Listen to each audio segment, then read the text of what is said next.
काली कवि रानू चिड़िया को कहती है, चिड़िया बहन तुम्हारी बेटी खूबसूरत होने की वजह से बहुत नखरा करती है। नहीं काली बहन, मेरी गुड़िया तो बहुत ही शर्मीली है, वो ऐसे कैसा कर सकती है। मैं तो गुड़िया को रहने के तरीके सिखा रही हूँ, मैंने तो उसमें अभी तक कोई नखरा नहीं देखा। फिर चिड़िया लूसी बहन के पास जाती है और लूसी चिड़िया को समझाती है कि अब गुड़िया बड़ी हो रही है, तुम्हें गुड़िया का ध्यान रखना है। ठीक है लूसी बहन, मैं ऐसा ही करूँगी। पता नहीं काली बहन को क्या हो गया। चिड़िया अपनी गुड़िया को समझाती है, गुड़िया बेटा, तुम्हें सबके साथ खुश होकर रहना चाहिए और तुम्हें रब ने बनाया है तो अपनी खूबसूरती पर नाज नहीं करना चाहिए। सब पक्षी रब की बनाई हुई चीज़ हैं, एक दूसरे पर किसी को भी तंज और किसी का मजाक नहीं उड़ाना चाहिए। गुड़िया बेटा, हम इस जंगल के पक्षी हैं और हम सबको मिलकर रहना चाहिए। गुड़िया अपनी माँ की बात समझ जाती है। फिर चिड़िया काली कवि को अपने घर आने की दावत देती है और काली कवि कहती है, तुम जो भी कर लो तुम्हारी बेटी फिर भी नखरा ही करेगी, उसे बहुत गुरूर है अपनी खूबसूरती पर। चिड़िया कहती है, मैं सब पक्षियों को अपने घर दावत दे रही हूँ खाने पर। फिर काली कवि सोच में डूब जाती है।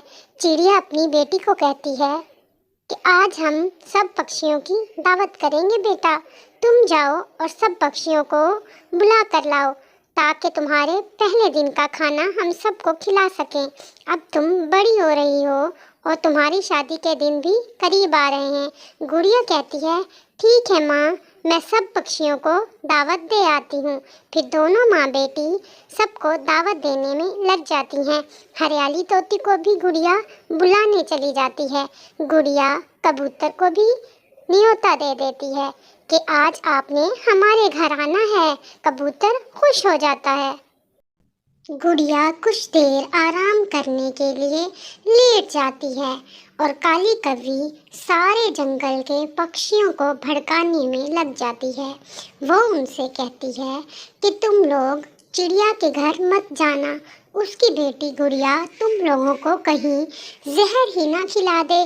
लेकिन पक्षी सोच में पड़ जाते हैं। चिड़िया ऐसा बिल्कुल नहीं कर सकती, हरियाली तोती ऐसा कहती है और लूसी भी कुछ ऐसा ही जवाब देती है। काली कवि अपना काम भड़काने वाला कर चुकी होती है और अगली प्लानिंग सोचने लग जाती है। लूसी भी अपना जवाब देकर उड़ जाती है। काली कवि खुश हो रही होती है। इधर गुड़िया रोने लग जाती है कि सारे पक्षी उससे क्यों जलने लगे हैं, मैंने तो ऐसा कुछ किया भी नहीं है। काली आंटी ने पता नहीं सबको मेरे बारे में क्या कहा है। यही सोच सोच आखिर गुड़िया सो जाती है और सुबह होने का इंतज़ार करती है।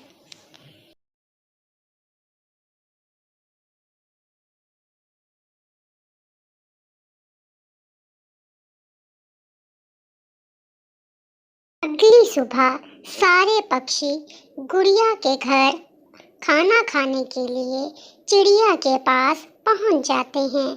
चिड़िया सबको खुशामदीद कहती है।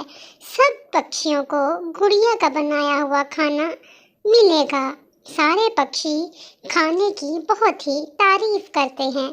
मिट्ठू तोता और कबूतर भी खाने की बहुत ही तारीफ करते हैं। सबको खाना बहुत ही पसंद आता है। सब लोग गुड़िया के पकाए हुए खाने की तारीफ करते हैं और चिड़िया बहुत खुश होती है कि गुड़िया तुमने बहुत ही अच्छा खाना बनाया है। सब परिंदे अपने अपने घरों को वापस लौट जाते हैं। काली कवि सोच रही होती है कि उसका प्लान कामयाब हो गया है, मगर चिड़िया बोलती है। चिड़िया को सारे प्लान के बारे में पता होता है। वो काली के बनाए हुए प्लान को बखूबी जानती है। काली कहती है, मैंने तो ऐसा कुछ भी नहीं किया, आखिर तुम कहना क्या चाहती हो? चिड़िया कहती है, मैंने उड़ते हुए तुम्हें देख लिया था।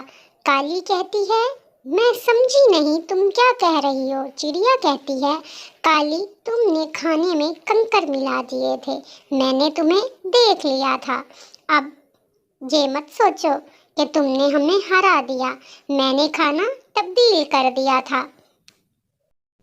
चिड़िया, तुम तो बहुत ही चालाक चिड़िया निकली हो, मैंने तो तुमको हराना चाहा था।